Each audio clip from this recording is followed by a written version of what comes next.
Rocket star Yash ಅಭಿನಯದ ಗೀತು ಮೋಹನ್ ದಾಸ್ ನಿರ್ದೇಶನದ ಬಹು ನಿರೀಕ್ಷಿತ ಚಿತ್ರ ಟಾಕ್ಸಿಕ್ ಚಿತ್ರದ ಲೇಡೀಸ್ ಟೀಸರ್ ಇತ್ತೀಚೆಗಷ್ಟೇ ಬಿಡುಗಡೆಯಾಗಿ ಭಾರಿ ಸದ್ದು ಮಾಡುತ್ತಿದೆ. ನಯನತಾರಾ, ಕಿಯಾರಾ ಅಡ್ವಾಣಿ, ಹುಮಾ ಖುರೇಶಿ, ತಾರಾ ಸುತಾರಿಯಾ ಮತ್ತು ರುಕ್ಮಿಣಿ ವಸಂತ್ ಅವರಂತಹ ಸ್ಟಾರ್ ನಟಿಯರನ್ನ ಪರಿಚಯಿಸಿದ ಈ ಟೀಸರ್ ಈಗ ಕೆಲ ಕಾರಣಗಳಿಗಾಗಿ ಸಾಮಾಜಿಕ ಜಾಲತಾಣಗಳಲ್ಲಿ ತೀವ್ರ ಚರ್ಚೆಗೆ ಗ್ರಾಸವಾಗಿದೆ. ಟೀಸರ್ನಲ್ಲಿರುವ ಅತಿರೇಕದ ಲೈಂಗಿಕ ದೃಶ್ಯಗಳು ಮತ್ತು ಪುರುಷ ಜನನಾಂಗದ ಸಂಬಂಧಿಸಿದಂತಹ ದ್ವಂದ್ವಾರ್ಥದ ಮಾತುಗಳನ್ನು ನೋಡಿ ನೆಟ್ಟಿಗರು ಶಾಕ್ ಆಗಿದ್ದು ಮಿಶ್ರ ಪ್ರತಿಕ್ರಿಯೆ ವ್ಯಕ್ತಪಡಿಸುತ್ತಾರೆ. ಏನಿದು ವಿವಾದ ಅಂತ ನೋಡೋದಾದ್ರೆ, ಈ ಟೀಸರ್ ನಲ್ಲಿ ನಯನತಾರಾ ಬೈಕ್ ರೈಡ್ ಮಾಡುತ್ತಾ ಕಾಣಿಸಿಕೊಂಡ್ರೆ ಕಿಯಾರಾ ಅಡ್ವಾಣಿ ಡ್ಯಾನ್ಸರ್ ಪಾತ್ರದಲ್ಲಿ ನಟಿಸಿರುವ ಸುಳಿವು ಸಿಕ್ಕಿದೆ. ಉಳಿದಂತೆ ರುಕ್ಮಿಣಿ, ತಾರಾ ಮತ್ತು ಹುಮಾ ಖುರೇಶಿ ಯಾವುದೋ ದೊಡ್ಡ ಪ್ಲಾನ್ ಮಾಡುತ್ತಿರುವಂತೆ ತೋರಿಸಲಾಗಿದೆ. ಇದೇ ವೇಳೆ ಕೇಶವರು ಎದುರಿಗಿರುವ ಮಹಿಳೆಯರಿಗೆ ಲೇಡೀಸ್ ಒಬ್ಬೊಬ್ಬರಾಗಿ ಬರ್ತೀರಾ ಅಥವಾ ಎಲ್ಲರೂ ಒಟ್ಟಿಗೆ ಬರ್ತೀರಾ ಎಂದು ಕೇಳುವ ಮಾಸ್ ಡೈಲಾಗ್ ಇದೆ. ಆದ್ರೆ ಇದರ ಬೆನ್ನಲ್ಲೇ ಬರುವ ವಾಯ್ಸ್ ಓವರ್ ನಲ್ಲಿ ಪುರುಷರ ಲೈಂಗಿಕ ಅಂಗದ ಬಗ್ಗೆ ಪ್ರಸ್ತಾಪಿಸಿರುವುದು ವಿವಾದಕ್ಕೆ ಕಾರಣವಾಗಿದೆ.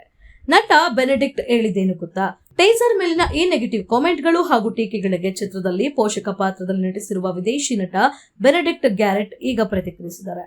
ಇನ್ಸ್ಟಾಗ್ರಾಂನ ಪ್ರಶ್ನೋತ್ತರ ಸಂವಾದದಲ್ಲಿ ಅಭಿಮಾನಿಯೊಬ್ಬರು ಜನರು ಟಾಕ್ಸಿಕ್ ಟೀಸರ್ ಅನ್ನ ಯಾಕೆ ಇಷ್ಟೊಂದು ದ್ವೇಷಿಸುತ್ತಿದ್ದಾರೆ ಎಂದು ಕೇಳಿದಕ್ಕೆ ಉತ್ತರಿಸಿದ ಬೆನೆಡಿಕ್ಟ್, ನನಗೆ ಗೊತ್ತಿಲ್ಲ.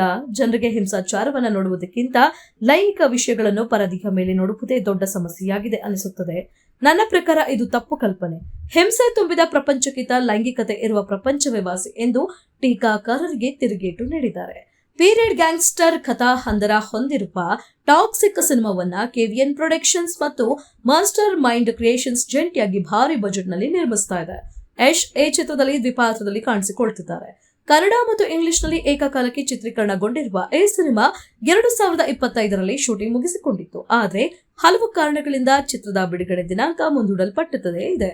ಮೊದಲು 2025ರ ಏಪ್ರಿಲ್ ನಲ್ಲಿ ಬರಬೇಕಿದ್ದ ಸಿನಿಮಾ ನಂತರ ಈ ವರ್ಷದ ಮಾರ್ಚ್ 19ಕ್ಕೆ ಪೋಸ್ಟ್ಪೋನ್ ಆಗಿತ್ತು. ಆದ್ರೆ ಅದೇ ದಿನ ಆದಿತ್ಯ ಧರ್ ನಿರ್ದೇಶನದ ಧುರಂಧರ್ ಸಿನಿಮಾ ರಿಲೀಸ್ ಆಗುತ್ತಿದ್ದರಿಂದ ಮತ್ತು ಪಶ್ಚಿಮ ಏಷ್ಯಾದ ಸಂಘರ್ಷದ ಕಾರಣದಿಂದ ಜೂನ್ 4ಕ್ಕೆ ಮುಂದೂಡಲಾಗಿತ್ತು. ಈಗ ಜಾಗತಿಕ ಮಟ್ಟದಲ್ಲಿ ದೊಡ್ಡ ಮಟ್ಟದ ವಿತರಣೆಗಾಗಿ ಮರು ಯೋಜನೆ ರೂಪಿಸಲಾಗುತ್ತಿದ್ದು ಓಣಂ ಹಬ್ಬದ ಸಂದರ್ಭದಲ್ಲಿ ಅಂದರೆ ಆಗಸ್ಟ್ 26ರಂದು ಸಿನಿಮಾ ವಿಶ್ವಾದ್ಯಂತ ತೆರೆ ಕಾಣಲಿದೆ.